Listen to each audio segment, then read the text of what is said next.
안녕. 빨리 인사. 사실 안녕. 사실 중요한 건 인사가 제일 중요해요. 반갑습니다. 포토보이스 2강 포토보이스 활용에 대해서 영상을 찍도록 할게요. 오늘도 점심시간이네요. 오늘도 점심시간에 찍게 되었습니다. 제가 지난주 뭐가 좀 달라진 거 보이시죠? 머리가 더 커졌어요. 머리를 부각시키셨네요. 머리를 자르고 네, 머리를 좀 잘랐습니다. 많이 잘랐네요. 네. 곧 반삭을 한대. 네. 반삭을 할 예정인데 반삭 전에 미리 조금씩 사람들한테 남들이 놀랄 수 있잖아. 갑자기 네, 반삭 막 너무 하면. 하면 그래서 조금씩 마음의 준비를 네, 시키는 네. 거지. 이렇게 못생겨진다. 음. 이 정도 못생겨진다. 음. 진짜 못생겨진다. 이렇게. 꺼봐 씨. 그래서 오늘 2강 이제 본격적으로 포토보이스를 어떻게 운영하는 그 책의 한 8단계를 좀 논의할까 합니다. 사실 이게 저는 뭐 잘은 모르지만 포토보이스가 8단계로 하는 뭐 책 교과서도 있고 뭐 10단계, 뭐 6단계 뭐 많죠?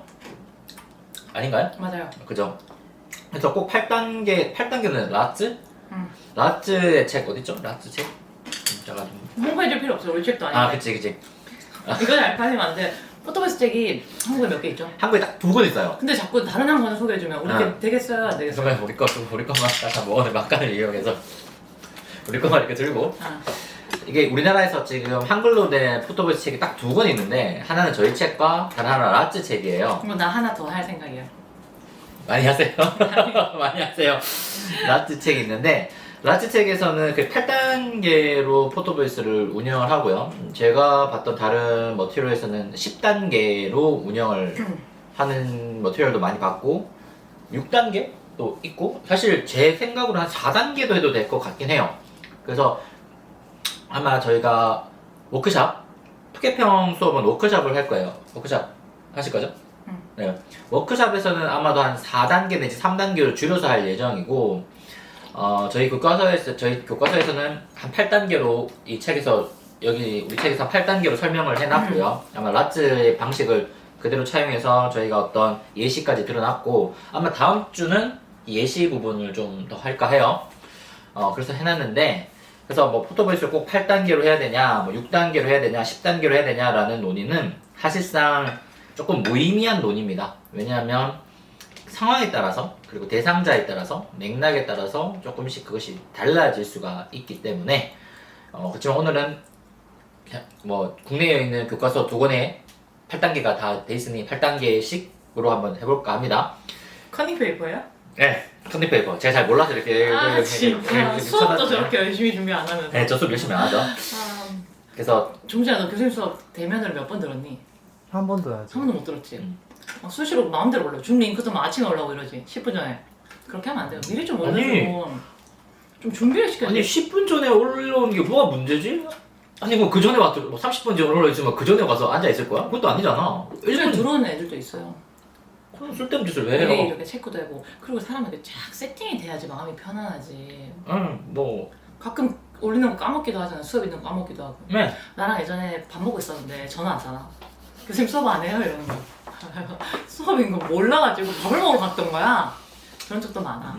혹시 수업 안 들어오면 너희가 잘못 알고 있는 게 아니라 수업을 까먹은 거야. 혹시 내가 연락이 없으면 꼭 나를 먼저 이야기 10분 전에 줌이 안 올라온다 좀 이야기해줘. 너 그런 게 불편하면 신고해. 야, 신고해도 돼. 뭐 어떡하겠어. 신고하면 가서 뭐 학습권을 침해당한 거지. 그럼 미안하다 죄송하다 보강하면 되지 뭐. 보강하면 되지 뭐. 뭐 문제야. 교수가 피차 사전 못하면 보강하면 돼. 이게 문제야 우리나라는. 보강주도 있잖아 우리 학교에 정확하게 그 보강주 할게 혹시 내가 못하면 미리 얘기해줄게. 불법도 아니고 그냥 내가 못할 수 있잖아. 하기 싫을 수도 있고 그냥 너희만 수업하기 싫냐 나도 수업하기 싫어. 그러니 그냥 못할 때는 보강주 할게. 자 첫 번째 1단계 빠밤. 빠밤 동시에 음악 좀 넣어주면 좋겠어. 빠밤 1단계 파악이야 파악. 할 때 이거 다시 줄 테니까 이거 넣어줘. 파악 내 그 자막에 파악. 할 일 없네. 이거 먹으면서 해 종료. 뭐, 자, 파악 영어로 identification. 왜요? 우리 여러분 쓰는 ID가 그죠? identification의 약자죠? 자, 파악이 뭔가요, 교수님? 파악하는 거죠. 주제 파악하는 거예요? 파악을 좀 하세요. 주제 파악. 연예인 아니야. 교수라고 자꾸 본인 연예인이라 생각하고 이렇게 살면 안 돼. 본인도 본인이 네. 연예인이라 생각하죠. 너는 내가 연예인이라 생각하지 않아. 코미디언이라 생각하죠. 아까 그건 나 좀 웃기다 생각하죠. 네, 나 맞아요. 웃긴데. 나 졸라 웃기는데. 그러니까 자, 파악이 뭘까요? 뭘 파악하지? 뭘 파악해요? 파악해야 되죠. 문제 파악하나? 주제를 파악하죠. 뭐 사진을 찍으면 이제 뭘 찍을 건가? 파악 단계 이미 사진 찍었어요? 안 찍었어요. 시작이에요. 시작. 시작. 그러니까 이제 내가 포토보이스를 해야겠다. 어. 포토보이스를 할 거다. 이러면 음. 애들이 음. 오기 전에 음. 연구자가 음. 어떤 게 좀 문제인 것 같다. 음. 어떤 게 좀 해야겠다. 음. 이런 게 있을 거 아니에요. 음. 그러면 문제를 우선적으로 음. 정해야 되죠. 그러면 예를 들어서 우리 이번에 네. 파악 단계는 청소년 복지론의 경우에는 제가 구체적으로 하기 전에 음. 청소년 복지 수업 중에서 예를 들어서 뭐 학교 밖 청소년, 중독 청소년, 자살 청소년, 학교 폭력 청소년 등등에 대해서 음. 주제를 미리 세팅을 하고 친구들에게 음. 알려줬죠. 음. 이 세팅 단계를 파악이라고 보시면 돼요. 그러니까 마치 학생들이 뭐 레포트 음. 같은 거 적을 때 음. 주제 정하기 전에 예를 들어서 어떤 주제가 있고 어떤 예를 들어서 뭐 제가 좀 이번 학기에 노인복지론 하니까 뭐 노인복지론 관련돼서 노인의 어떤 문제, 어떤 자원, 전략 이런 걸 쭉 한번 훑어보고 이런 게 파악인가요? 네. 수업의 경우에는 인위적으로 주제가 만들어져 있으니까 그런 거고 음. 예를 들어서 교수님이 딱 하다 보니 학교 애들이 음.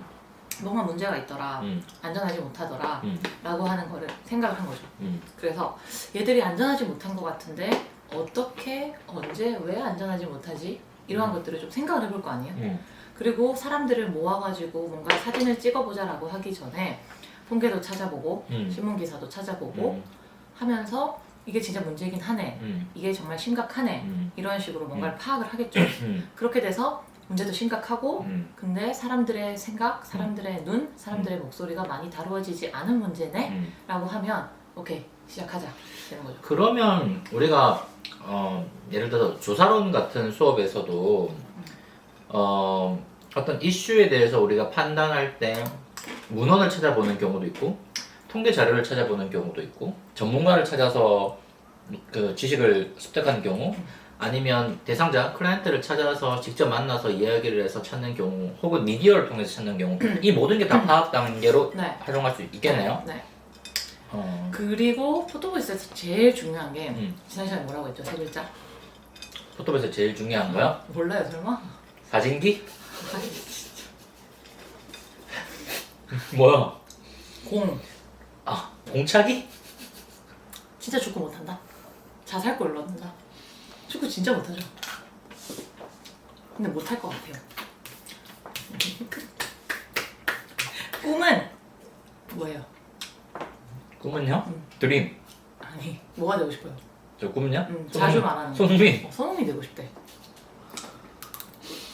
자, 공론화 단계. 공론화에 포토보이스에서 있기 때문에 중요한 건 그 공론화 단계에서 활용할 만한 대상을 누군지도 미리 연구자는 파악을 해놔야 돼요. 아까 말한 대로 캠퍼스 내 안전이 걱정이 돼서 연구자가 뭔가를 해보겠다라고 했죠? 그러면 그 안전이라는 것에 대해서 대학생들을 모아가지고 뭔가 주제를 정하고 사진을 찍고 했어.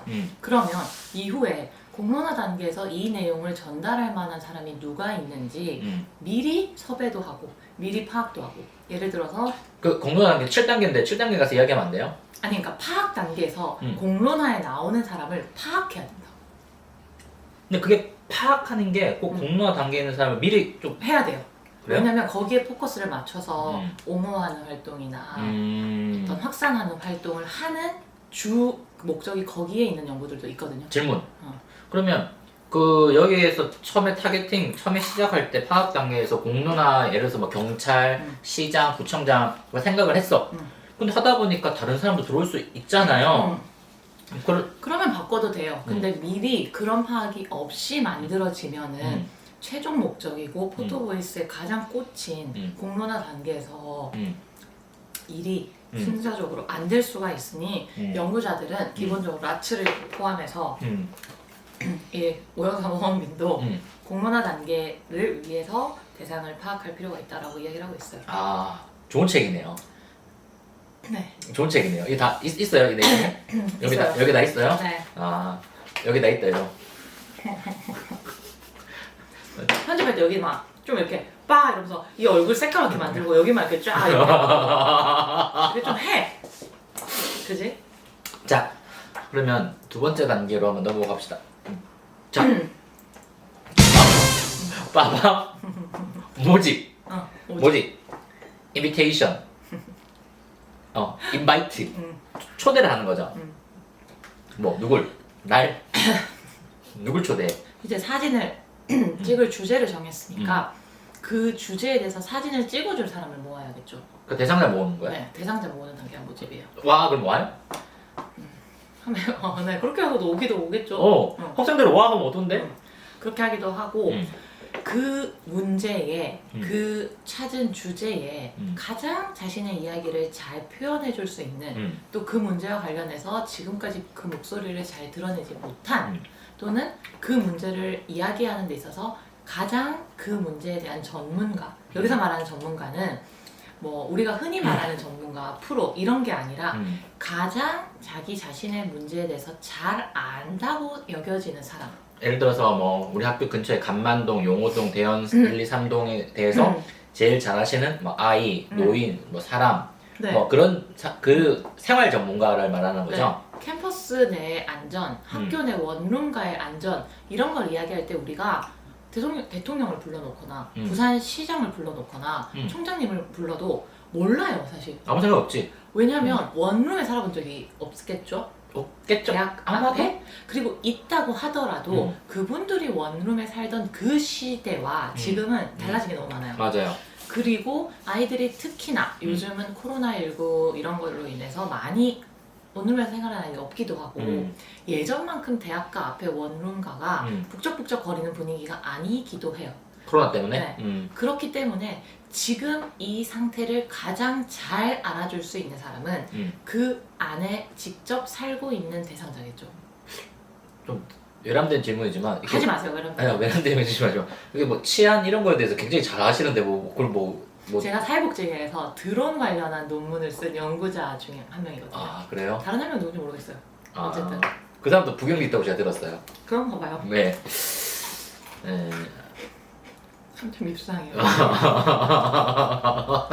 그럼 일단은 정리를 해보자면 모집이라는 것은 그냥 우리가 설문조사할 때 이런 식으로 모집해도 되긴 되지만 그것보다는 조금 더 정확하게 봤을 때 파악 단계 이후에서 어떤 이슈, 문제, 한계에 그걸 잘 알고 있는 사람, 그래서 거기에 많은 말과 사진을 찍어줄 수 있는 사람을 모집한다. 네. 그래서 일반적으로 조사로 같은 거 대상 모집 샘플링 같은 거 배우면 어떤 거 있어요? 확률 표집도 있고 비확률 표집도 있고 확률 표집 중에서 뭐 등등이 있죠. 뭘 말하고 싶은지 정확히 모르겠지만 비확률 표집을 말하는. 확률 표집에 뭐가 있어요? 확률 표집은 표지판을 통해 가지고 비율을 정한 다음에 외적 타당도를 최대한 높일 수 있는 표집 방법을 쓰죠. 비확률 표집은 대표적으로 눈덩이 표집 같은 거 말씀하시는 거죠? 네.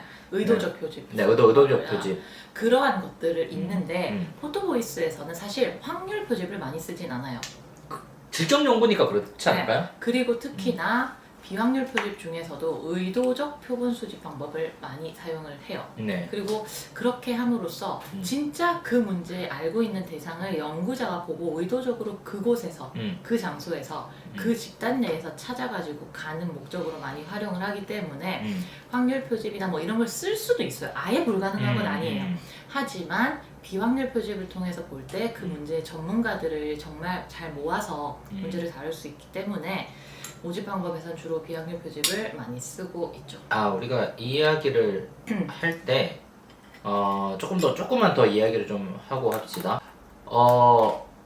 사회과학에서 특히 이제 학부생 수준에서 이야기를 할 때 굉장히 많이 나오는 용어 중에 하나가 일반화라는 이야기예요.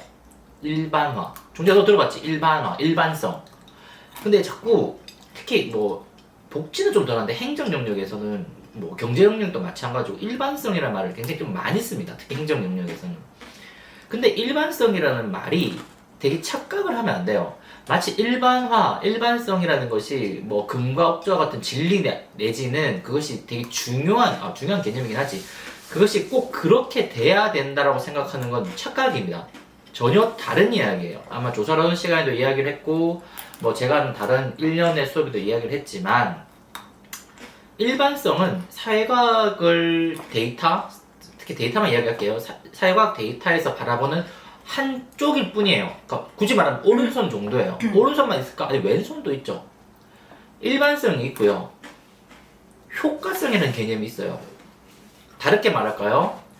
외적 타당도와 내적 타당도라고 이야기를 해요. 인과성과 일반성이라고 할게요. 쉽게 말해서 일반화다라는 건 여기에 있었던 일이 부산에 있었던 일이 서울에도 일어나고 강원도에도 일어나고 대구에도 일어난다. 이게 일반적이에요. 일반성. 인과성, 내적 타당도란 말은 A가 B에 영향을 준다는 거예요.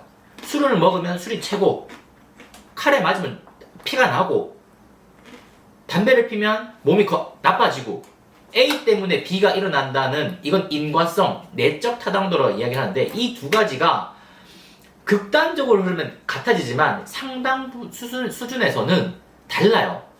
쉽게 말해서 인과성이 있는데 일반성이 없을 수도 있고 일반성은 있는데 인과성이 떨어질 수도 있어요. 그래서 양적 연구, 질적 연구에서 양적 연구는 특히 서베이 위주의 양적 연구는 인과성이 떨어지고 일반성이 높고요. 실험 설계나 이런 질적 연구는 일반성은 떨어지지만 인과성은 높아요. 그렇기 때문에 사람이 왜 5명이야? 사람이 2명이야? 이거 되게 지역적인 특수한 상황 아니야? 맞아요. 맞는데 이거는 인과성 혹은 내적 타당도를 높이기 위한 설계지 일반성을 위한 설계가 아니고요. 아마 조사론이나 다른 연구에서 했던 샘플 수가 최소한 100개, 1000개, 10,000개 이렇게 랜덤 샘플링을 통해서 만들어진 거는 일반성은 높지만 인과성은 지극히 떨어집니다. 이거는 나중에 뭐 쌤이 하는 수업에 다른 대학원 수업이나 뭐 이런 쪽에서 조금 더 자세히 이야기할 거지만 왜 포토보이스의 이런 모집, 샘플 모집을 왜 일반성을 떨어지지, 왜 저렇게 적은 숫자로 하지라는 질문은 연구 자체에 대한 틀을 조금 이해를 하게 되면 좀 와닿을 거예요. 이걸 모르는 친구들은 나중에 수업 시간에 따로 이렇게 질문을 해도 됩니다. 일단 이 정도까지만 하고 넘어가도록 할게요. 그래서 저희가 비항류 표시 방법을 쓰는 겁니다. 포토보이스는 주로. 왜냐하면 일반성을 크게 고려하지 않아요. 인과성을 너무 더 중시하기 때문에. 네. 자, 세 번째 넘어가도 될까요? 아니요. 아직 네, 남았네요. 네. 그래서 모집 단계 사람을 모을 때 몇 명 정도가 적당할까요? 1명? 네, 2명? 맞아요. 3명? 4명? 5명? 음흠. 몇 명이에요?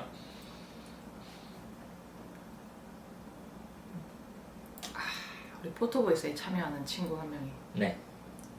사진을 찍고 싶대요? 아니요. 네. 어쨌든. 그래서 사람 수는 사실 포토보이스 지금까지 한 연구들을 쫙 모아가지고 몇 명을 했는지를 조사를 한 연구 하나 있어요. 누가 하셨어요? 제가 한 건 아니에요. 그래요? 외국 연구 문헌까지 다 해서 한 거를 제가 인용을 했었는데 최소 뭐 한 명도 있고 이후 더 많은 것도 있는데 평균적으로 4명에서 12명 정도가 적절하다라고 이야기는 해요. 근데 그거는 포토보이스를 어떻게 이제 운영하냐, 어떤 식으로 진행을 하냐에 따라서 조금 달라질 수가 있고 4명이든 5명이든 사실 그게 중요한 건 아니에요. 그럼 뭐가 중요해요? 어떤 내용이 원하고자 하는, 말하고자 하는 내용이 한 사람의 입을 위해서 또는 10사람의 입을 통해서 충분하게 다 나오면 돼요. 흔히 이걸 뭐라고 하죠 우리가? 뭘 아는 게 없어. 같이 하려는데 공론화도 몰라. 뭐예요 이게? 데이터가 뭐 됐다고 하죠 질적 연구에서? 포화되는 상태를 네. 사람 수에 따라서 흔히들 착각할 수 있어요. 이건 또 다른 프로젝트긴 한데. 네, 맞아요. 어쨌든 사람 수에 따라서. 그런 거 다 여기 나오잖아요. 여기. 맞아요. 여기 우리 2장? 2장에 포화에 대해서 다 나와요. 그래서 사람 수가 중요하진 않아요. 그렇기 때문에 제가 수업 시간에 1명이 있어도 되고 2명이 있어도 되고 3명이 있어도 되고 조원 수는 상관이 없다고 한 거예요. 그 조원이, 그 대상이 어떤 문제에 대해서 자기 생각을 이야기하고 거기에서 충분히 의미 있는 그리고 공론화를 시킬 만한 주제가 나왔다면 그것만으로 포토보이스의 목적이 달성된 거예요. 포토보이스가 나올 때 최소 3명 이상의 입을 통해서 나온 주제여야 한다. 최소 뭐 10명 이상의 입을 통해서 나온 주제여야 한다. 이런 거 없거든요. 이때까지 이야기되지 못한 사람들의 이야기, 이때까지 충분하게 그 목소리를 표현하지 못한 사람들의 이야기를 들어주는 수단으로 포토보이스를 사용하라고 했기 때문에 사실 수 자체는 중요하지 않아요. 그쵸. 우리 생각해봐. 뭐 조금 이거는 다른 이야기긴 하지만 대통령이 고민 있을 수 있잖아. 그치? 전직 대통령 그리고 지금 대통령이 그러면 그 사람 한 명밖에 없어. 그죠? 그러면 포토보이스 그 사람을 대상으로 대통령 대상으로 포토보이스 하면 대상자는 한 명밖에 없어요. 전국에. 그래도 포토보이스는 가능하다. 그러니까 대상자가 많이 있을 필요가 없고 그 사람의 인과성, 대통령이 한 명밖에 없는데 무슨 일반성을 이야기를 해. 인과성에 대한 이야기가 나올 수밖에 없다. 와, 충분하네. 좋네. 3번째. 단계 에듀케이션. 빠바. 교육. 에듀케이션. 교육. 교육. 좋아하는 거죠. 교육. 제가 굉장히 제가 교육을 누굴 가르치고 이런 걸 별로 좋아하진 않는데 교육이라는 개념을 좀 좋아해요. 그러니까 이걸 하기 앞서서 우리가 교육이 뭘까를 잠시만 이야기하면 안 되겠는데? 시간이 없는데? 아 그래요? 하세요. 되게 중요해서 교육이란 건 우리가 눈에 보이는 지식 그러니까 뭐 문자 죄송해요. 내가 먹을 때 종진아 약간 렌즈를 여기로 맞춰도 돼. 나를 살짝 빼줘도 돼. 아니야 그냥 눈에 보이는 지식 문자, 음성, 영상 같은 눈에 보이는 지식을 영상 아하. 그런 것들을 명시지라고 합니다. 명시지라고 불러요. 그리고 우리 머릿속에 있는 지식들을 암묵지라고 그래요. 예를 들어서 뭐 여러분들이 친구나 부모님에 대한 어떤 정보들 말을 어디 적어놓고 말을 하지 않았지만 머릿속에 가지고 있는 걸 암묵지라고 부릅니다. 교수님이 못생겼다. 이건 암묵지게요, 명시지게요? 사실입니다. 팩트입니다. 맞아요. 네. 암묵지기도 하고 명시지기도 해요. 제가 8층 어디에 적어놨거든요. 적혀있기 때문에 명시지고요. 네. 모두가 생각하고 있어요. 암묵지죠. 네. 자, 교육이라는 것은 명시지가 암묵지로 변화하는 과정을 교육이라고 그래요. 우리가 지식 논리학에서 보면 즉 눈에 보이는, 들리는, 만질 수 있는 것들의 지식이 내 머릿속에 오는 것은 교육이에요. 현상계에 있는 것을 추상세계로 만들어주는 거네요. 맞아요. 뭐 어디 뭐 좋은 거 보셨어요? 요 최근에? 아니요. 그러니까 지식 암묵지로 가지고 네, 있는 암묵지로 갖고. 그러니까 최지석 선생님 책 보셨어요? 딱 느낌이 지금 그 이야기를 하는 것 같은데. 아니, 뭐 하나라도 아는 척 안 하면 막 입이 근질근질해요. 아니 뭐 다 알던 이야기를 하셔가지고. 뻥치지 마. 자, 다시 말하면 눈에 보이거나 만질 수 있거나 들리는 지식이 머릿속으로 오는 것이 교육이다. 그럼 이게 포토보이스 3단계 교육이에요. 그럼 왜 교육이 있을까? 누구를 교육시킬까? 뭘 교육을 시킬까가 이슈겠죠. 자, 답해주세요. 누구를 교육시키는 겁니까? 도대체 누가 누구한테? 포토보이스잖아요. 네. 그럼 연구자가 이제 사진을 찍을 사람들을 앞에서 모집을 했죠. 네. 그럼 그 사람들 한 자리에 모으죠. 네. 우리도 얼마 전에 했잖아요. 드론? 우리도 얼마 전에 교육을 하고 왔는데 네. 그 참여자 대상자들을 쫙 모아놓고 이 사람들에게 이제 포토보이스는 이러이러한 겁니다. 포토보이스는 총 이 프로그램의 경우 몇 회기가 진행될 예정이고 당신은 핸드폰을 사용해서 이러이러한 사진을 찍고 저희와 나눠주면 됩니다. 그리고 구체적인 어떤 가이드도 주죠. 사진을 찍어서 단톡방에 올려주세요.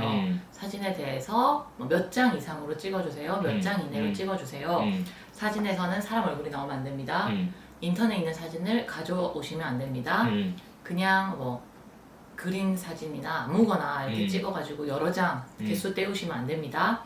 그리고 이런 사진은 요런 용도로 활용이 될 예정이니 거기에 대해서 사전에 동의도 받고 허락도 받고 이런 식으로 해서 우리가 진행을 한다 라고 하는 거를 교육을 시키는 거죠. 포토보이스 자체에 대한 교육이 하나가 있고 사진 찍는 법? 구도 이런 거 가르치는 경우도 종종 있다고 제가 들었는데 아동들 대상으로 아닌가요? 아동들의 경우는 제가 아동들을 대상으로 했을 때 얘들은 진짜 연속 촬영으로 100장을 찍어요.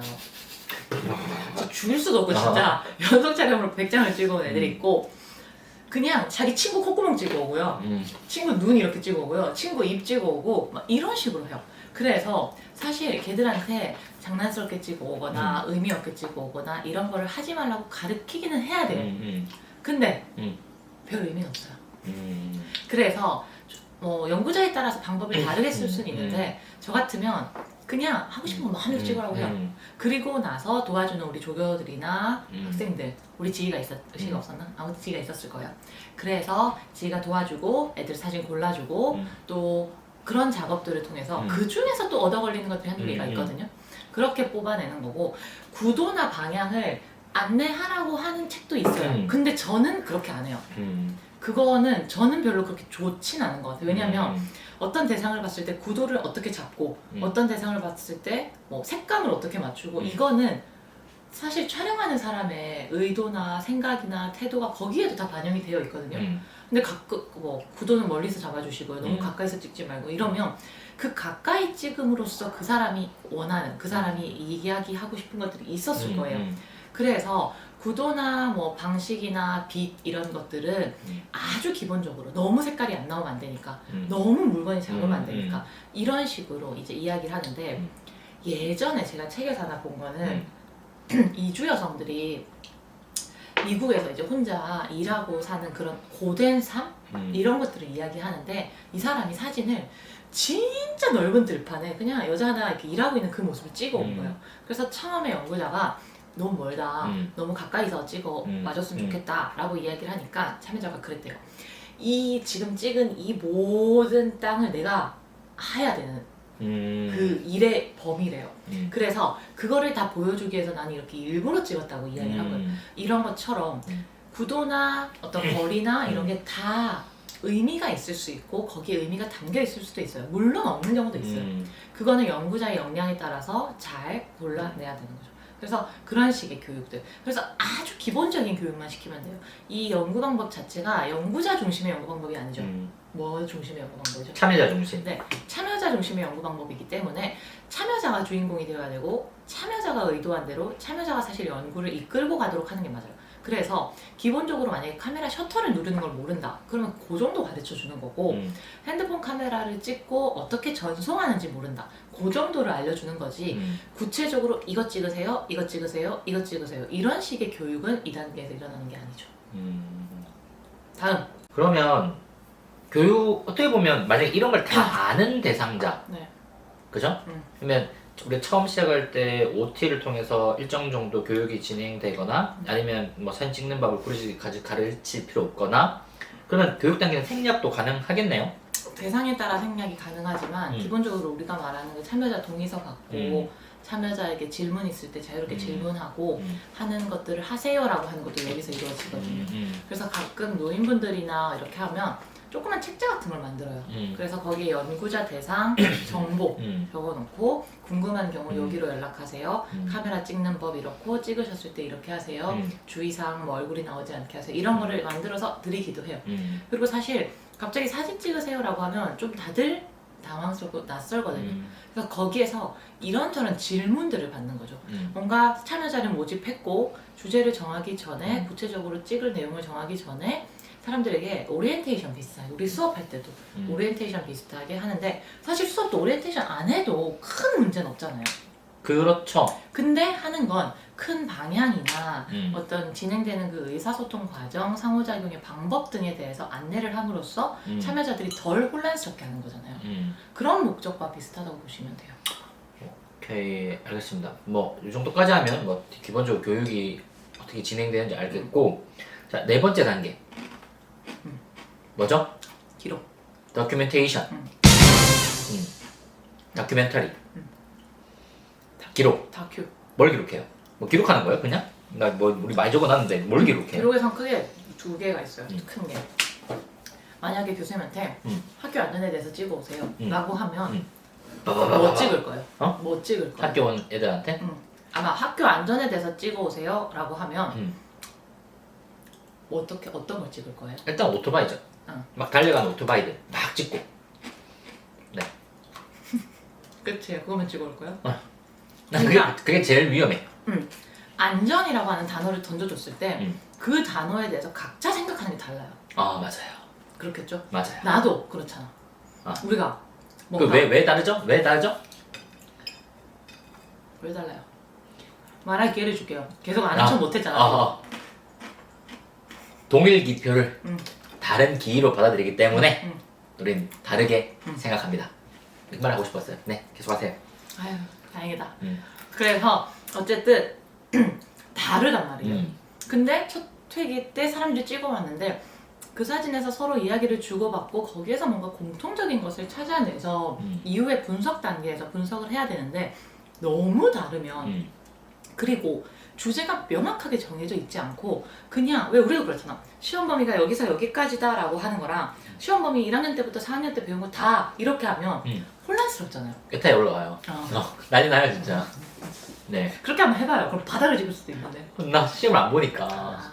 그래서 어쨌든 어느 정도의 방향, 이 범위를 좁혀주는 목적이 있어요. 이 기록 단계에서. 첫 번째 진짜 기록하기 전에 그래서 연구자는 뭐죠? 프롬프트를 만들어요. 프롬프트가 뭐예요?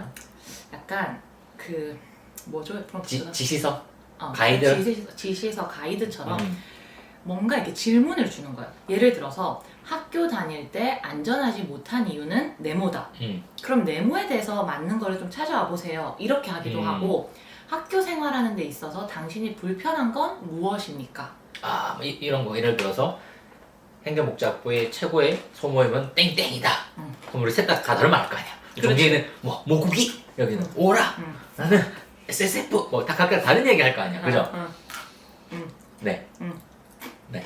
뭐 그런 거. 그리고 우리 학교에 네모가 있었으면 좋겠다. 뭐 이런 거. 이렇게 빈칸을 주거나 질문지를 주면서 단서를 던져줘야 돼요. 먼저. 단서를 던져주고 나면 그 단서를 바탕으로 이제 참여자들은 찍어오겠죠. 그 찍는 단계가 기록인 거예요. 사진으로 기록을 하는데 기록을 하기 위해서 연구자가 단서를 주는 그 과정까지 포함해서 우리는 포토보이스에서 기록이라고 해요. 그러면 이게 기록이라는 말은 아까 그것처럼 두 가지 의미를 가지네요. 실제 참여자가 찍는 것, 그죠? 찍는 것도 기록이고 찍으려고 뭘 찍는지, 어디를 찍는지, 어떻게 찍는지를 연구자가 흔히 말해서 가이드라인 내지는 지시서를 주는 것도 기록이고. 네. 왜냐면 찍는 기록을 위해서 가이드가 없으면 못 찍어요. 그러니까 약간 전제 조건인 거죠. 그래서 그러니까 뭐 우리가 뭐 만들 때나 뭐 요리할 때 그 레시피나 그런 것처럼 그리고 실제로 만드는 거 네. 요까지가 전부 다 요리의 하나다. 그러면 좀 다른 이야기긴 하지만 포토보이스 전체에서의 기록 단계가 일종의 OPP네요. OPP. Obligatory Passage Point. 네. OPP는 설명하기 좀 힘들어요. 쌤이 나중에 수업 시간에 우리 논문에 있어요. 네, 책에도 여기도 있어요. 네. 궁금하면 책 사봐야 되나? 이들까지 해야 되나? 아니. 자, 그래서 네. 이 단서를 활용할 때 잘 이제 활용을 해야 되는 거고 연구자가 정하진 않아요. 일반적으로. 만약에 우리가 우리 동네 치안 이렇게 해서 쫙 문제를 펼쳐놓고 사람들을 모았죠. 그래서 우리 첫 번째부터 한번 사진을 찍었으면 하는데 뭐가 좋을까요? 하면 이것저것 나와요. 그죠? 그러면 그 이것저것을 들어서 연구자가 이 얘기도 나왔고 이 얘기도 나왔는데 이런 식의 내용을 찍는 건 어떨까요? 예를 들어서 저는 언제 무서워요? 언제 무서워요? 언제 무서워요? 했겠죠. 그러면 언제 학교 주변 원룸을 다닐 때 가장 무서움을 느낍니까? 내가 무서운 순간은 땡땡땡이다. 요거를 구체적인 질문을 던져주는 거죠. 그러면 사람들은 이야기를 했기 때문에 우선 자신감을 가지고 찍을 수가 있고 방향이 명확하게 잡혔고 사전에 합의가 이루어졌기 때문에 공통의 주제에 대해서 활동이 가능해요. 그렇게 하면 그 땡땡땡이다 라고 해도 각자 다른 걸 찍어와요. 저는 이때까지 한 번도 똑같은 사진을 찍은 사람 본 적이 없어요. 같은 장소에서 같은 네. 사진. 그렇기 때문에 그런 점에서 이 기록 단계가 참여자 중심으로 연구자가 진행을 시키는 게 굉장히 중요한 단계 중에 하나다라고 말씀을 드릴 수가 있죠. 기록. 이게 계속 반복적으로 보면 참여자, 연구자, 참여자, 연구자가 이렇게 계속 등장하네요. 방법에서. 네. 좋아요. 자, 그러면 다음 단계로 넘어가도 될까요? 네. 자, 다음 번째, 다섯 번째. 조정, 나레이션, 서술 단계. 서술. 우리가 서사시, 서술, 내러티브. 서술이 서술이 뭐죠? 서술을 해야 되죠. 뭐에 대해 서술을 하겠어요? 사진을 서술하는 네. 거예요. 사진을 찍어 왔어요. 아. 그럼 일반적으로 포토보이스 프로그램을 하면 음. 사진을 뭐 빔 프로젝트나 아니면 예전에 진짜 출력하기도 했어요. 출력해서 막 벽에 붙이고. 네, 출력해서 그러면서. 벽에 붙여놓고 이 사진부터 얘기해 볼까요? 뭐 이 사진부터 얘기를 했었거든요. 음. 그래서 요거 어때? 뭐 요거 어때?라고 하면 사람들이 찍은 사람이 그 여기 사진에 어때? 네. 찍은 사진이 음. 그 사진에 대해서 이야기를 해요. 음.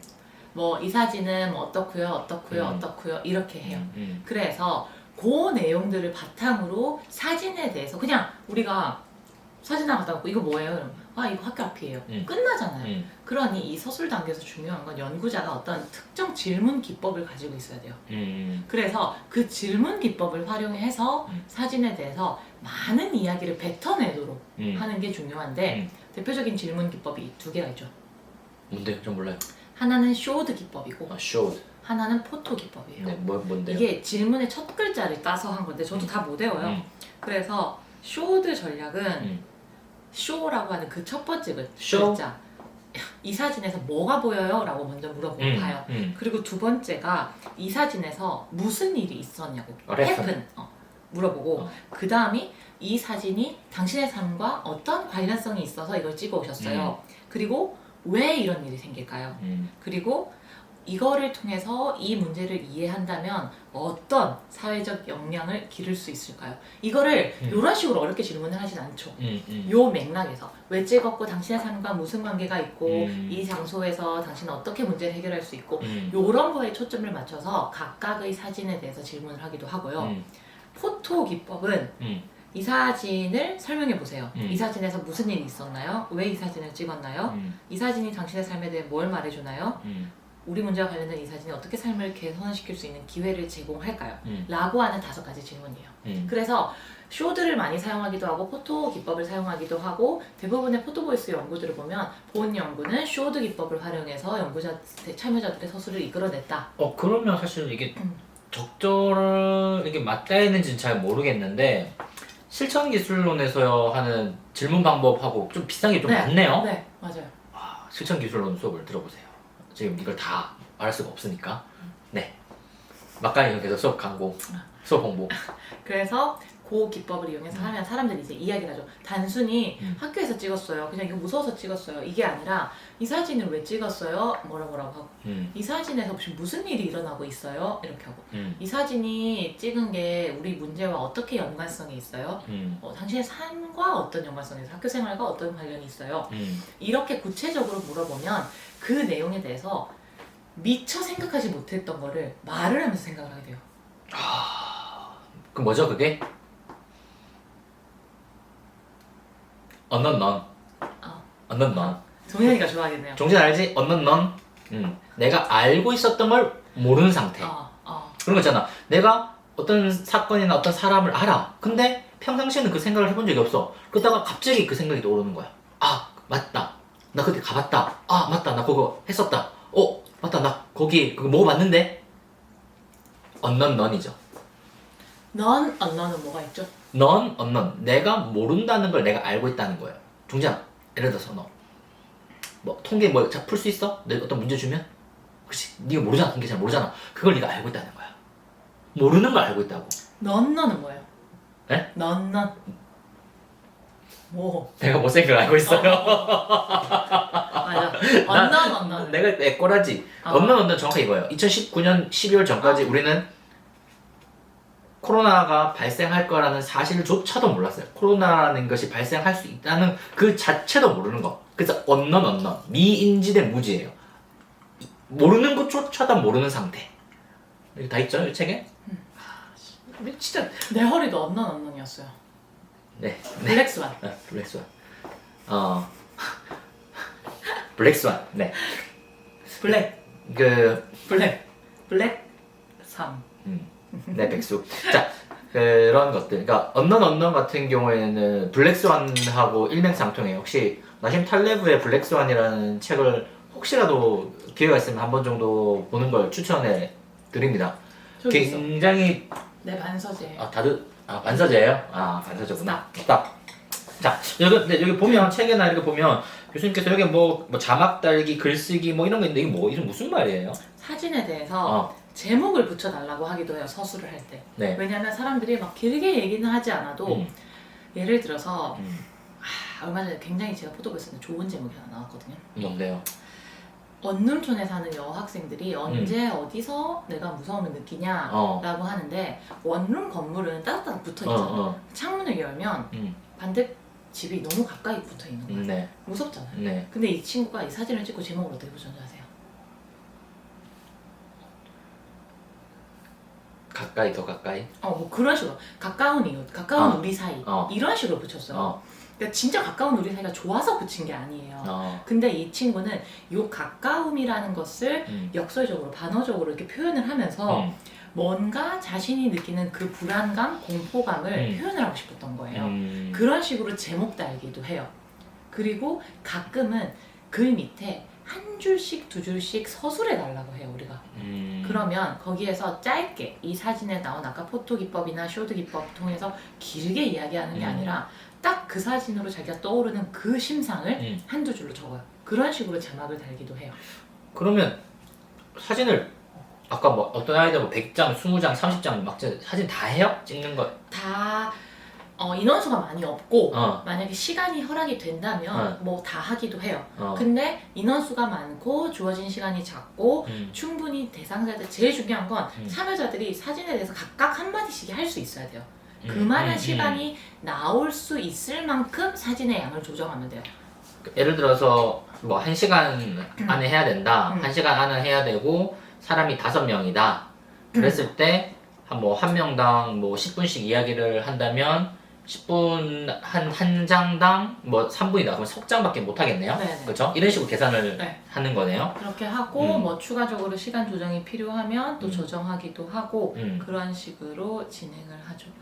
그러면 뭐 서술이라는 것은 우리 포토 보이스에서 기록 단계에서 눈 찍고 포토가 되었고 이 서술 단계에서 보이스 드디어 최초로 사진에 담긴 내용 혹은 그 사람이 갖고 있던 기본 생각이 최초로 지금 목소리를 통해서 나왔다. 다시 말해서 내가 갖고 있던 암묵지, 머릿속에 있던 지식이 최초로 명시화된 거네요. 최초로 사진과 최초로 목소리로 명시화된 거네요. 그죠? 나도 그때 교수님 따라가서 포토보이스 봤을 때 제가 굉장히 포토보이스를 보면서 아니요, 이거 말하고 말할게요. 포토보이스를 통해서 제가 특별했던 경험이 그거였어요. 사진을 쭉 봤거든요.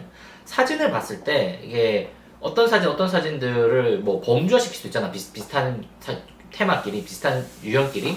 근데 내가 봤을 때 만약에 5장의 사진이면 1, 2번가 이게 한 묶음이 되고 3, 4, 5가 한 묶음일 줄 알았어요. 근데 대상자가 말을 하고 나서 보니까 사실 1, 2보다는 1, 5가 한 묶음이고 2, 3, 4가 한 묶음인 경우도 많은 거예요. 그러니까 대상자가 말을 하지 않고 사진을 찍었을 때는 이게 비슷한 사진이겠지, 이게 비슷한 테마겠지, 이걸 말하는 건가 보다라고 연구자가 생각하고 있었는데 이 서술 단계에서 참여자가 말을 함으로써 사실 저 사진이 저런 뜻이었구나, 저걸 저렇게 찍으려고 했구나라는 걸 제가 봤거든요. 그래서 그러다 보니까 갖고 있는 머티리얼의 범주가 새롭게 재구성되더라고요, 내 머릿속에서. 네, 그렇다고요. 네. 그래서 그렇기 때문에 이게 참여자 중심 연구인 거예요. 연구자가 봤을 때 대충 요렇게 각이 나오겠다, 요렇게 먹자 이렇게 하면 참여자가 생각한 것과 전혀 다른 방식으로 진행이 될 수가 있어요. 맞아. 그렇기 때문에 무조건 포토보이스에서는 연구자는 최대한 입을 닫아야 돼요. 그죠? 뭐 어려워요, 교수님한테는. 그러니까 이거 사진을 이렇게 찍어 놓으니까 우리가 찍어 놓으면 빈 그릇 뭐 이런 느낌을 볼 거 아니에요? 여기 빈 그릇 내가 봤을 땐 누가 다 먹었지? 뭐 이렇게 돼지 뭐 이렇게 막 했을 거 아니에요? 그러니까 자기 말을 자꾸 많이 하려고 하면 포토보이스 진행이 어렵죠. 어렵죠. 어려워요. 저는 좀 어려워요. 말을 자꾸 해야 되잖아요. 뭐 하나라도 덧붙이고 싶고 말하고 싶고 아는 척하고 싶고. 좀 힘들어요. 그러니까 최대한 참여자들이 말을 할 수 있도록. 왜냐면 자꾸 연구자가 말을 하면요. 참여자가 이 생각으로 찍어 왔는데도 저 사람이 저렇게 얘기하니까 이것 좀 바꿔서 얘기해야 될 것 같고 내 생각 좀 이상해 보이고 얘기하기가 껄끄럽거든요. 네. 그러니까 최대한 연구자는 자기 생각을 이야기 안 해야 돼요. 내가 머릿속으로 그렇게 생각을 하고 있더라도 그렇게 하지 않아야 되고, 근데 이게 습관이라서 어떤 사진을 보면 이런 내용으로 찍으셨네요 이렇게 말이 나올 수밖에 없어요. 그래서 그거는 연구자가 좀 하면서 주의를 해야 하는 부분이다 라고 보시면 되겠습니다. 오케이. 알겠습니다. 자, 6번째 단계. 딴 얘기인데 네. 저희가 그날 포토보이스 하고 네. 저녁 뭐 먹었어요?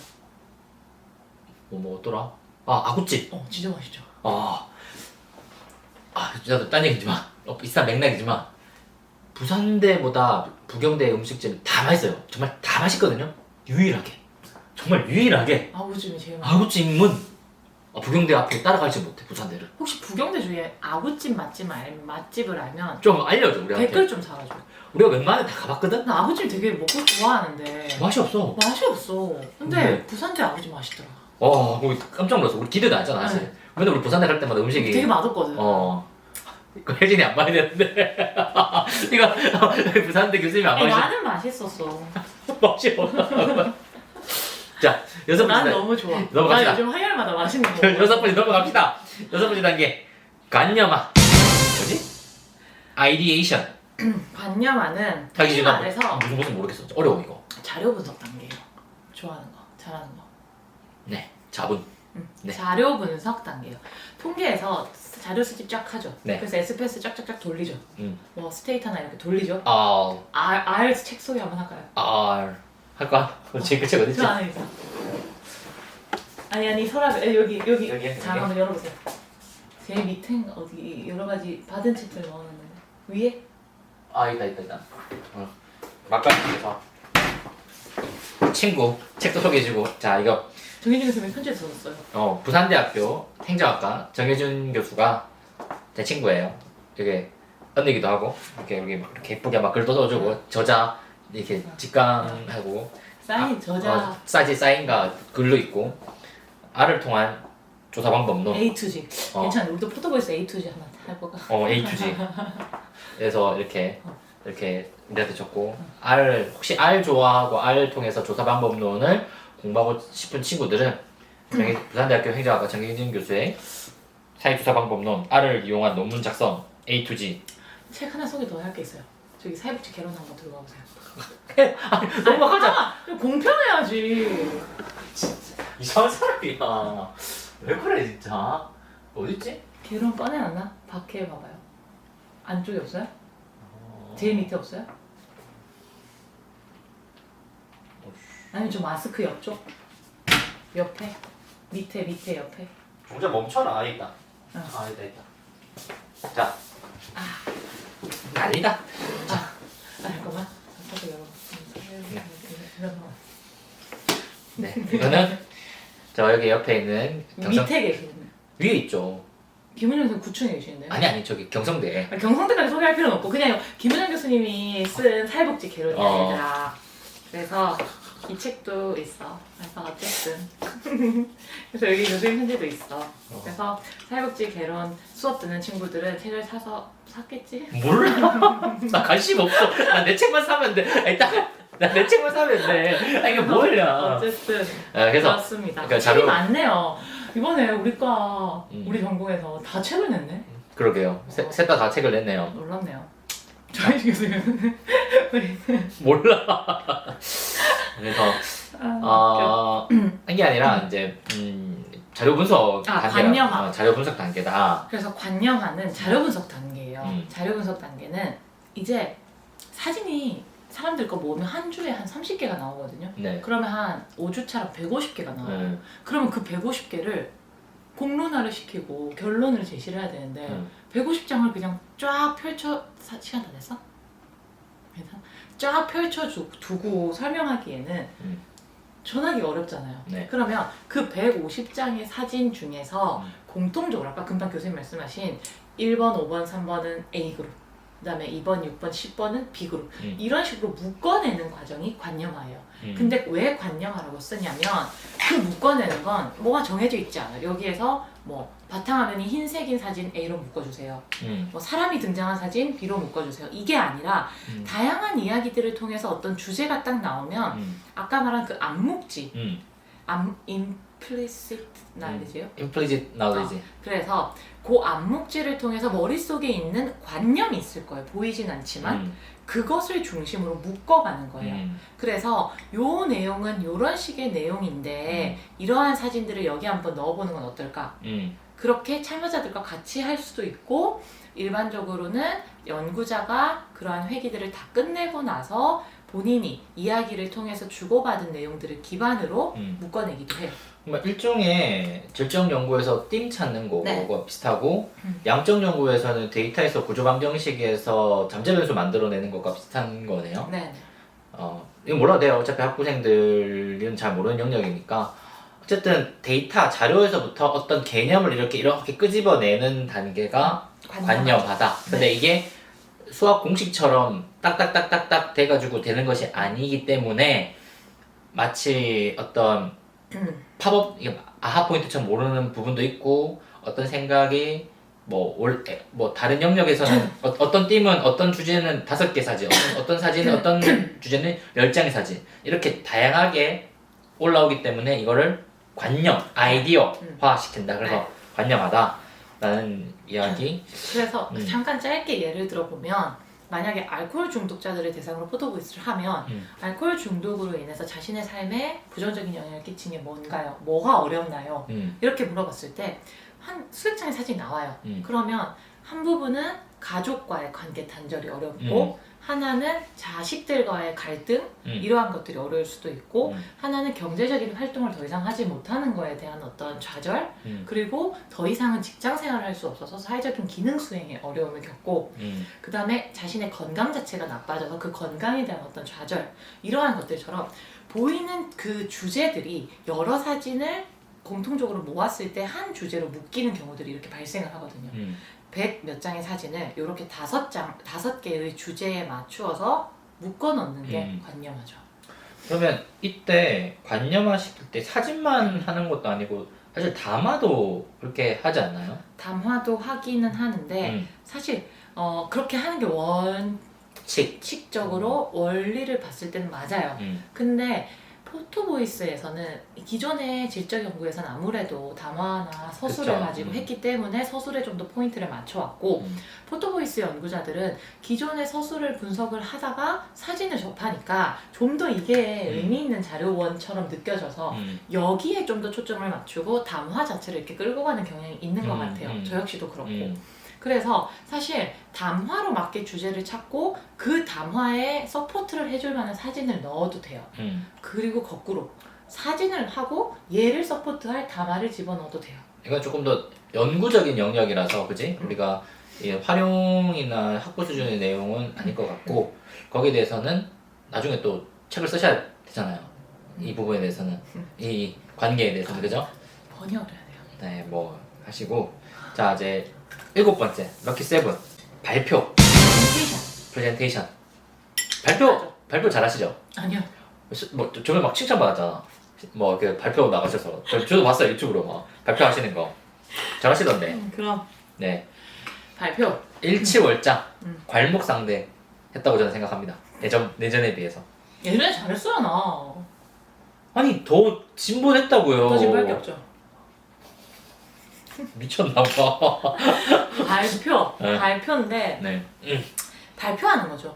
이제 그렇게 사진을 묶어 놓으면 예전에 그 첫 번째 우리가 왜 간만 아이들 전시회하는 것처럼 발표하도록 이 아이들이 찍은 사진은 이렇고요. 이 아이들이 이 사진을 통해서 한 얘기는 이렇습니다. 라고 사진전을 하기도 해요. 네. 또는 요즘에 최근에 제가 한 것 중에 하나는 영상을 만들었어요. 그래서 노래를 깔고 제목을 쫙 이렇게 흘러가면서 영상을 보이게 하기도 해요. 그리고 또는 사진 이 첩을 만들어서 주기도 해요. 그런 식으로 아주 다양한 방법이 있을 수 있어요. 그리고 발표랑 공론화가 같은 개념인가요? 조금 달라요. 공론화를 하기 전 단계가 발표이기도 하고 발표를 통해서 공론화를 시키는 거고 발표는 이제 우리가 한 것을 어느 정도 이 형태를 갖추어서 사람들에게 보여주면 그것들이 곳곳에 퍼져나가서 어떤 여론 형성이 되고 의견이 제시가 되고 변화가 일어나는 이 과정들이 공론화이기 때문에 조금 필요 충돌 중 같은 그런 개념이네요. 발표를 한다고 해서 반드시 공론화는 아니지만 네. 공론화 안에서는 발표가 일어나야 된다. 네. 아. 그래서 발표를 하고 사실 공론화까지 못하고 하는 경우도 많아요. 나 연구에서 많이 봤어. 네. 그 공론화 안 하는 거. 그걸 막 비판했잖아. 왜 공론화 안 하냐. 그래서 사실 현실적으로 또 이렇게 재정적으로 이게 뭔가 음, 예산이 음, 맞지 음, 않거나 또는 참여자들을 가지고 그런 공론화 단계까지 이어가기에는 시간적인 또 환경적 요건이 맞지 않아서 사실 발표로 끝내는 경우가 많은데 저도 뭐 제가 사비를 들여서 하는 게 아니라 연구비를 만약에 지원받아서 하고 진행을 할 때 시간은 요 정도밖에 없고 요 돈을 써서 이렇게 해라 라고 하면 공론화를 못하는 경우도 종종 발생을 해요. 근데 엄밀하게 말하면 그건 포토보이스라고 할 수가 없을 것 같아요. 제 생각에. 제 생각도 그래요. 그래서 포토보이스에서 제일 중요한 건 우선 사람들의 사진이나 내용들을 보여줘요. 그리고 나서 이 사람들은 이렇게 생각을 했고요. 이 사람들은 이런 생각이 있습니다. 당신들은 몰랐지만 이런 사람들의 눈으로는 이 상황이 이렇게 보입니다. 라고 하면 다른 사람들과 이야기를 주고받고 지역사회 내에서 변화를 일으켜줄 수 있는 중요한 정책 위반자들이나 정책 결정에 굉장히 중요한 역할을 하는 사람들이 그러한 것들을 보고 실제 변화의 어떤 포인트들을 얻어갈 수 있도록 하는 자리까지 마련을 해야 돼요. 왜냐면 이 사람들이 시간 써가지고 열심히 사진 찍고 자기에게 했는데 그냥 우리끼리 좋아서 한 거 아니잖아요. 포토보이스의 목적 자체가 사회 변화, 옹호 그렇기 때문에 뭔가 혁신보다는 진보에 가깝죠. 발전. 그래서 이러한 것들을 하기 위해서 이제 공론화 단계가 필요하다. 그래서 그걸 위한 어떤 선제 조건으로 프레젠테이션. 요새 개선이란 말도 좀 괜찮은 것 같아요. 혁신의 그 다른 의미로. 개선 전문가. 개선, 진보 이렇게 한 팀. 개선. 진보가 더 좋은 것 같아요. 진보, 개선. 진보 혁신. 뭐 정치에 혁신을 하는 건 아니죠? 그래서 이게 다 했죠? 맞냐 발표 단계 그 공론화 단계를 제가 이제 한번 생각해 보면 공론화가 뭐 우리가 그때 했던 것처럼 사람 뭐 경찰 뭐 구의원 모셔놓고 하는 것도 공론화긴 하지만 나는 사실 이게 너무 어렵지 않은 방법으로도 공론화가 가능할 것 같아요. 예를 들어서 뭐 사진에 대한 내용을 유튜브에 올려도 되고 사실 그렇죠? 유튜브에 올려도 되고 블로그 만들어서 블로그 해도 되고 그러니까 우리 말고 남한테 주는 모든 것이 공론화 단계라고 큰 틀에서 본다면 그러니까 연구자가 귀찮아서 안 하는 거지 사실 그 귀찮아서 안 하는 거죠. 귀찮아서 안 하는 거지 공론화 단계를 생략해도 된다? 공론화 단계가 필요 없다? 공론화 단계를 안 해도 된다? 이런 건 아닌 것 같아요. 그냥 돈이 없으면 그냥 자기 어떤 형태든 하는 게 되게 중요한 것 같다는 생각이 좀 들거든요.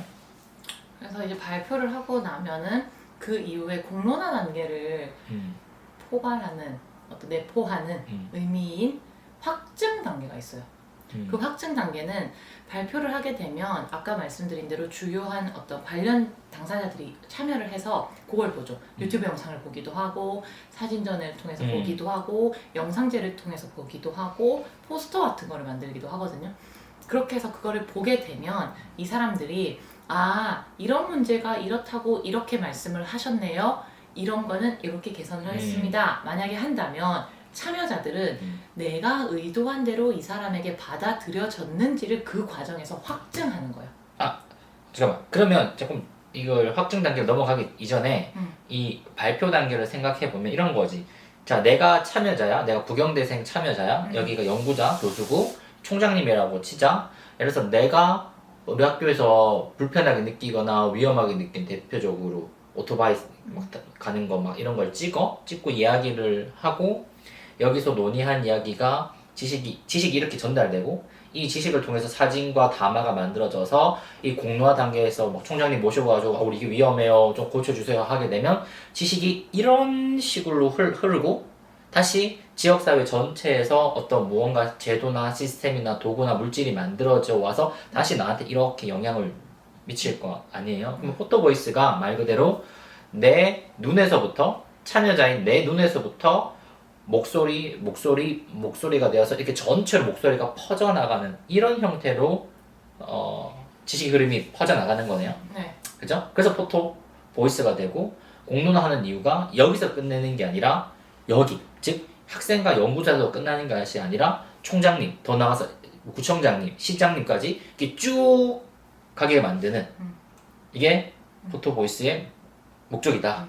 네. 진짜 목적이다. 그래서 공론화 단계가 없다면 다른 기존의 연구와 사실상 큰 차이를 보이지 않는 것 같아요. 물론 사진을 사용한다고 하지만 사진 사용하는 방법이 사실 포토보이스만 있는 건 아니니까 진짜 포토보이스의 힘은 여기 있네요. 이 지식이 여기에 나가는 게 포토보이스의 진짜 힘이겠네요. 그래서 발표를 하고 나면은 이제 연구자가 참여자들한테 네가 의도한 대로, 네가 생각한 대로 이 발표가 제대로 이루어졌는지 이러한 것들 속에서 너 어떤 생각했니? 이게 정말 어떤 변화를 일으킬 만한 영향력을 끼칠 수 있을 것 같아? 아니면 그런 영향력을 끼치기 위해서 어떤 변화가 일어났으면 좋겠어?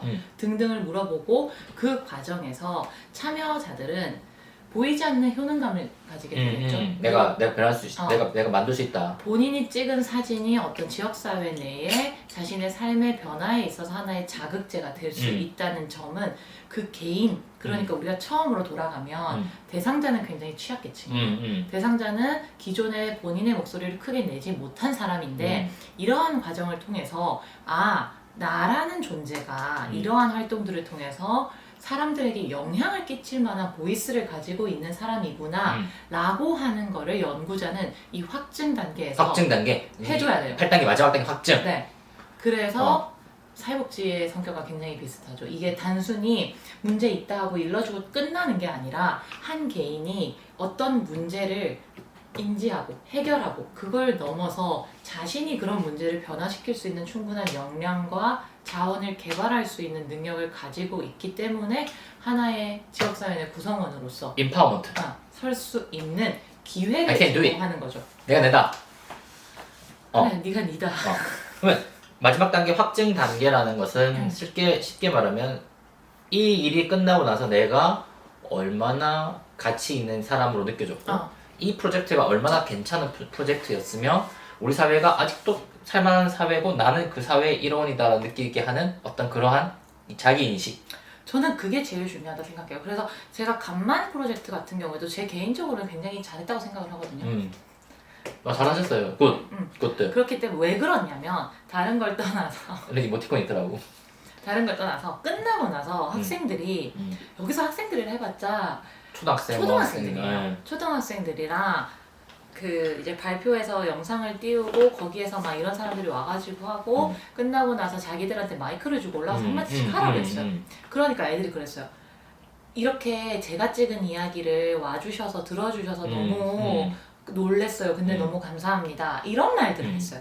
그거는 이 아이들은 지금까지 우리 동네가 어두워도 우리 동네가 지저분해도 우리 동네가 무서워도 그냥 지저분하네 무섭네 어둡네가 끝이었어요. 어떻게 해야 될지 모르겠어요. 신호등이 이상해도 위험해도 근데 내가 이거 신호등 이상해요 라고 하니까 대학교에서 와서 사람들이 너 신호등 이상하니 어떻게 이상하니 하고 이 사진을 크게 출력을 하고 이야기를 만들고 영상을 만들어서 시의원, 구의원, 경찰들 막 이런 사람들 불러주는 거예요. 그리고 나서 너 찍은 사진 잘 봤어. 우리 이거 해가지고 이렇게 변화를 만들어내 주도록 노력할게 라고 하는 그 과정 자체가 이 아이에게는 하나의 이후 정말 이 사회를 이끌어갈 하나의 주역으로서 구성원으로서 자신의 역할을 다시 한번 재확인하는 기회를 준 거죠.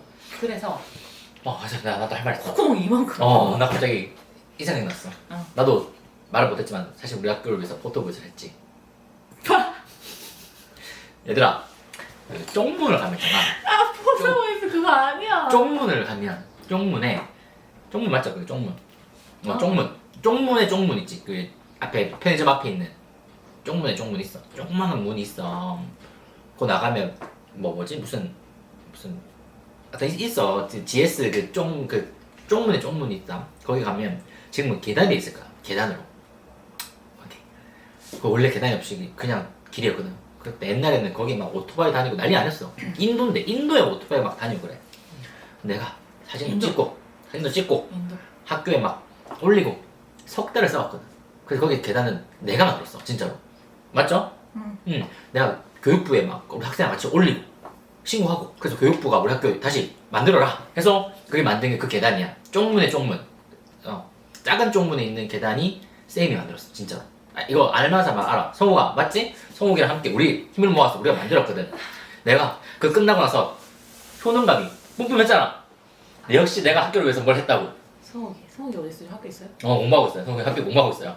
그래서 그 쪽문을 그 계단이 영상 계단이야. 내가 만든 계단이거든.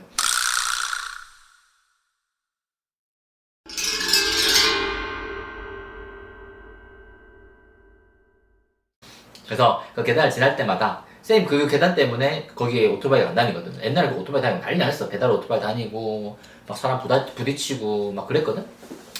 혹시 그 쪽문을 갈 때, 그 계단을 갈 때마다 쌤 생각을 좀 할 수 있도록. 좋네요. 네. 나 그래서 확정했거든. 네, 그래서 네. 본인이 굉장히 의미 있는 존재라고 다시 한번. 자. 그래서 확증이 끝인데, 포토보이스를 저희가 아무래도 이거를 연구하는 연구자의 입장에서 이야기를 하다 보니까 조금 듣는 과정에서 생소한 내용들도 있을 거고, 뭔가 지금 이게 그래서 수업이랑 뭐 어떻다고 이렇게 질문을 할 수도 있을 것 같아요. 근데 포토보이스라고 하는 기법을 청소년복지론 프로그램 개발 평가에서 각각 나름대로 적용을 해서 쓰고 있는데, 큰 숲을 모르고 나무에 대해서 뭔가를 하다 보면은 내가 지금 뭘 하고 있는지 모르거든. 그러니 큰 숲이 어떤지에 대해서 파악을 하고 각각의 나무에 대해서 살펴보기도 하고 다시 한번 숲을 만들어 보기도 하는 역할을 하면 되니 이 과정 자체, 이 8단계 자체가 머릿속에 뭔가 확실하게 이해가 되지 않는 느낌이 들더라도 괜찮아요. 그리고 우리가 다음 시간에도 약간 좀 예를 들어서 좀 설명을 할 거고, 그 다음에 워크숍을 하는 수업에서는 실제로 좀 해보고, 아니면 수업에서 한 학기 내내 하는 수업에서는 뭐 다른 형태로 좀 해보고, 과목마다 조금 이 포토보이스의 롤이 좀 달라요. 예를 들어서 청소년 복지론 같은 경우에는 연구자 입장보다는 조금 더 참여자의 물론 안 하는 건 아닌데 연구자 입장보다는 참여자 입장에서 입각해서 수업이 진행될 확률이 조금 더 높고요. 그죠? 푸개평 같은 경우는 참여자 입장보다는 연구자 입장에 입각해서 프로포절이나 이런 형태가 갈 방향이에요. 그래서 뭐 수업을 두 개 다 듣는 친구는 뭐 상관없겠지만 청소년 복지론과 이 푸개평 수업의 방향이 조금씩 다릅니다. 이유가 각각 있어요. 수업 시간 따로 이야기해 주겠지만, 그러니까 쌤이 하고 싶은 말은 푸개평은 조금 더 이 두 가지 주체 안에서 연구자의 관점에서 이 포토보이스를 바라보고 운영하려고 하고, 청소년 복지론 같은 경우에는 연구자보다는 참여자 입장에서 조금 더 이 포토보이스의 방법에 녹아 들어가고 청소년에 대한 관점을 조금 더 다른 관점을 이해해 보려는 노력이 이 수업에서 흐르지 않을까라고 생각을 합니다. 그래서 저희가 코티칭 하는 방법, 방향도 그렇게 조금씩 같으면서도 다르고 다르면서도 같은. 하지마. 그래서 우리 흔히 동질성과 이질성에 대한 이야기인데, 우리는 그 뭐지? 익숙한 것에 우리는 외면하기에는 너무 익숙하고 관용을 베풀기에는 너무 다른. 갑자기 여기서 외경이 왜 나와요? 문득 떠올라서요. 그래서 이질성과 우린 다르지. 이질성과 동질성 말을 하잖아 사람이. 이질성과 동질성에 대한 이야기는 아마 수업 시간에 계속 할 겁니다. 할 거고, 수업 자체의 방향, 그 포토보이스를 활용하는 방향, 차이, 반복. 네. 할게 그래. 차이 안 것도 여기 있을 것 같아. 네, 있어요. 좀 이런 이야기 대부분 철학에 보면 차이와 반복이라는 들레즈의 철학에서 저희가 힌트를 받아서. 정진아 이거 나중에 줌 해줘. 우리 입이야. 좀 땡겨봐. 우리 입이 이 사진 말고 다른 카메라를 사진 땡겨. 다른 사진도 보내줄게. 우리 이삐 영상이 좀 잘 나오겠지. 그래 우리 엄마가 좋아하거든. 우리 엄마 나 나온 건 안 봐요. 우리 이삐 나왔다고 하면 거기만 돌려봐. 그러니 그래서- 여기다가 노래도 좀 깔고 뭔가 이쁜 꽃도 좀 붙이고 내가 다른 이삐 사진 줄게. 이삐가 이거보다 훨씬 더 예뻐졌어 요즘에.